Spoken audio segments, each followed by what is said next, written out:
हरेक दिन हामी ताजा टोस्ट गरेको पाउरोटीको सुगन्ध, मिठो केक, क्रन्ची बिस्कुट, स्वादिष्ट मोमोज, समोसा, चाउमिन, चाउचाउ, सेलरोटी, बर्गर, पिज्जा आदिको लागि उठ्छौँ।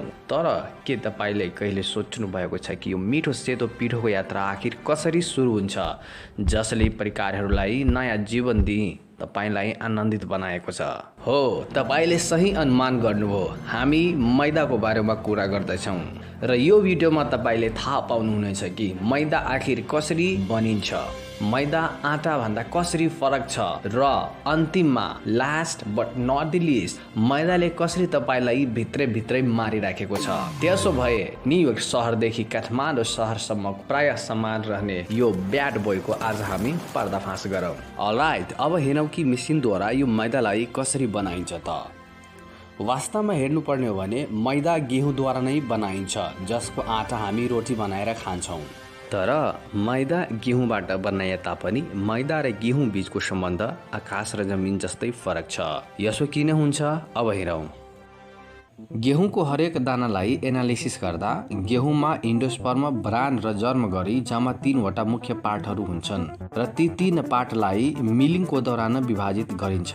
गेहुँको बाह्य भागलाई ब्रान भनिन्छ, जसमा 14% ब्रान हुन्छ। ब्रान मुख्य रूपमा B vitamins, protein, trace minerals र डायट्री फाइबरबाट बनेको हुन्छ।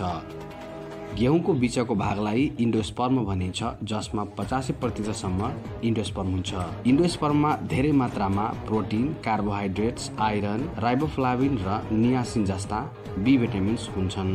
गेहुँको सबैभन्दा बिचको र सबैभन्दा सानो भागलाई जर्म भनिन्छ, जसमा 2.5% जर्म हुन्छ। जर्म मुख्य रूपमा हाई क्वालिटी प्रोटिन, 10% फ्याट, धेरै भिटामिन बी कम्प्लेक्स र ट्रेस मिनरलहरूबाट बनेको हुन्छ।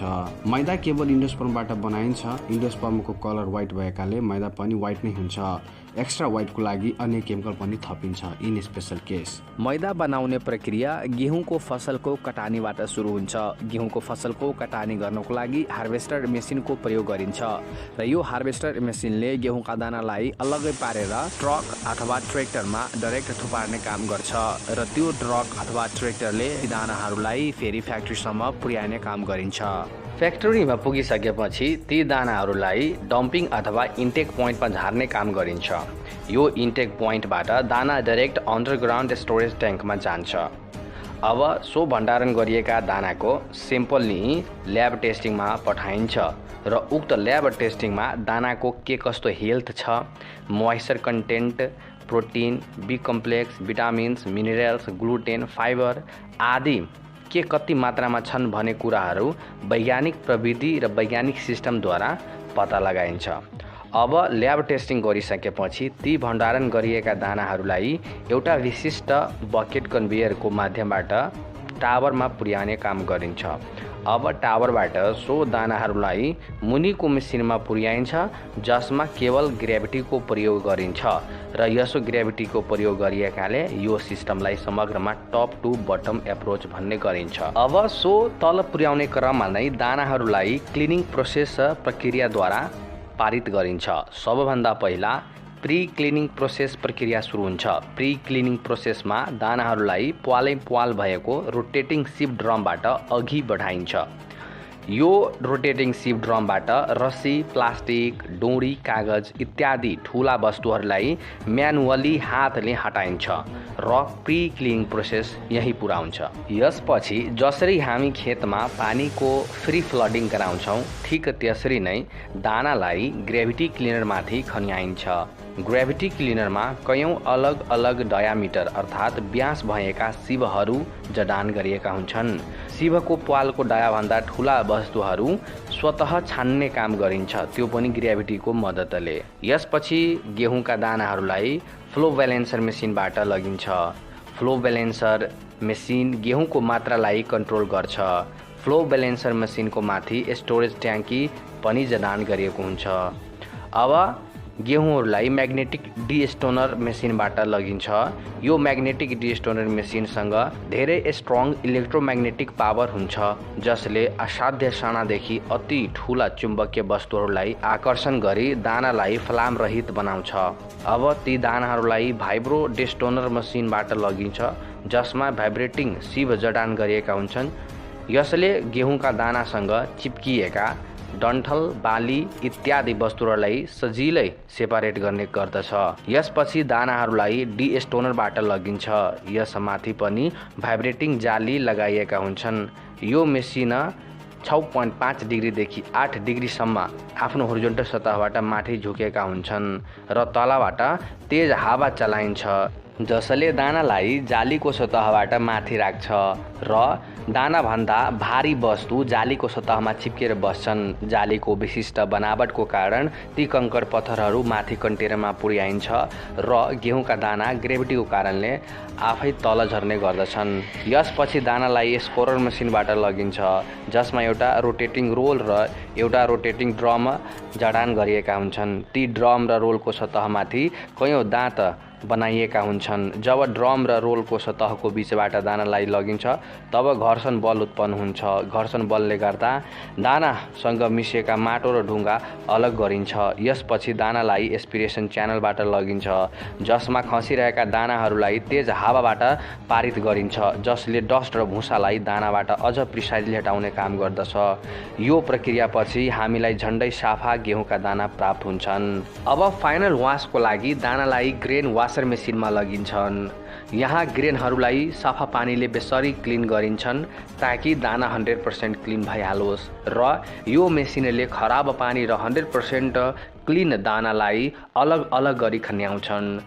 यसपछि ती क्लिन दानालाई ग्रेन ड्रायर मसिनमा लगिन्छ, जसमा हाई स्पिड इलेक्ट्रिक फ्यान र इलेक्ट्रिक हिटर सेटिङ गरिएका हुन्छन्।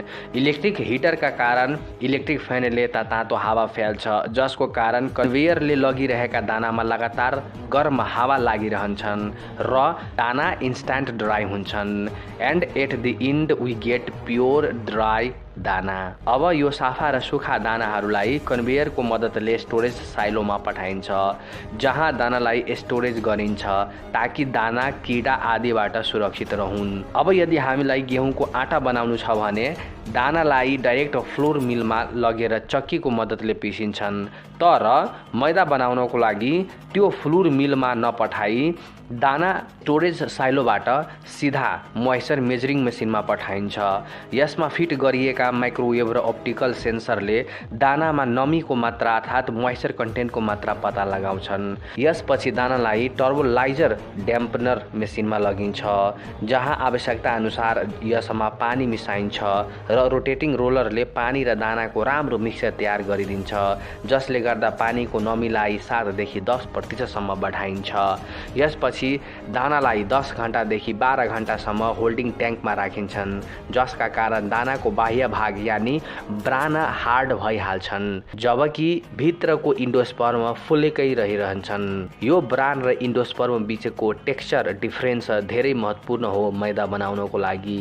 अब दानालाई क्रैकिङ मसिनमा लगिन्छ, जसमा जडान गरिएका दुई रोल अलग अलग डिफरेन्शियल स्पिडमा घुमिराखेका हुन्छन्। यी दुई रोलको बीचमा अलिकति ग्याप प्रोभाइड गरिएका हुन्छन्। जब दाना यो ग्यापबाट लगिन्छ तब दानाको बाह्य भाग यानि ब्रान अखरोट जस्तै क्र्याक हुने गर्दछन् कडापनको कारणले, र यसरी ब्रान, इन्डोस्पर्म र जर्म सबै अलग अलग भइहाल्छन् अनि यी सबैको एउटा मिश्रण तयार हुन्छ। अब यो ब्रान, इन्डोस्पर्म र जर्मको मिश्रणलाई प्युरिफायर मेसिनमा लगिन्छ, जसमा कयौं भाइब्रेटिङ सिभहरू जडान गरिएका हुन्छन्।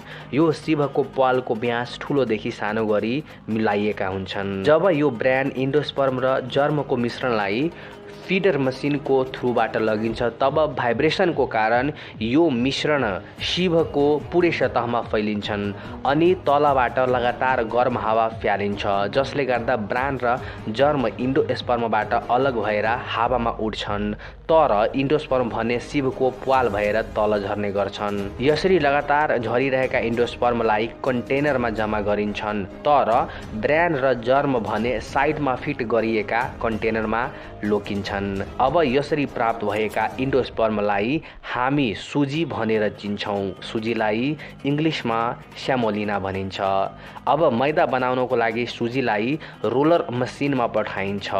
यो रोलर मिलभित्र 2वटा ग्राइन्डिङ रोलहरू लगाइएका हुन्छन् जसले सुजीलाई पिस्ने काम गर्दछन्। यसलाई बारिकीको साथ पिस्नको लागि लगातार एकपछि अर्को कैयौं रोल मसिनहरूमा लगिन्छन् र जबसम्म इन्डोस्पर्मको पार्टिकलको साइज 200 माइक्रोन भन्दा कम हुँदैन तबसम्म यो प्रक्रिया रिपिट भइराख्छन्। यसपछि सो सुजीलाई प्लान शिफ्टर मेसिनमा लगिन्छन् जसमा एकपछि अर्को कैयौं सानोभन्दा सानो प्वाल भएका शिवहरू फिट गरिएका हुन्छन् एक भन्दा बढी बक्सहरूमा। यो सबै बक्सहरू लगातार काउन्टर वेभ मेकानिजमको कारण हलिराखेका हुन्छन्। प्लान शिफ्टरमा बारिकीका साथ सुजीलाई खन्याउँछन् र सबैभन्दा सानो पार्टिकलले यी सबै शिवहरूलाई पार गरेर तल झर्छन्। बाँकी सबै सुजीलाई फेरि रोलर मेसिनमा पठाइन्छ पिस्नको लागि। अब सबैभन्दा अन्तिम चरणमा जो आटा हामीलाई प्राप्त हुन्छ त्यसको पार्टिकलको साइज 10 देखि 100 माइक्रोन बीचमा रहिरहन्छ। यसलाई नै हामी मैदा भन्छौँ। इन्डोस्पर्म सेतो भएकाले मैदा पनि सेतो नै हुन्छ, तर यो हावाको कन्ट्याक्टमा धेरै बेरसम्म नरहेकाले त्यति सेतो देखिँदैन। 10 यसलाई इन्स्ट्यान्ट सेतो बनाउनको लागि पेरो अक्साइड वा पोटासियम ब्रोमेट जस्ता केमिकलहरूको प्रयोग गरिन्छ। यदि केमिकल नप्रयोग गर्ने हो भने मैदा हावाको कन्ट्याक्टमा धेरै बेरसम्म रहेमा आफै पनि अक्सिडाइज भएर प्योर व्हाइट भइहाल्छन्।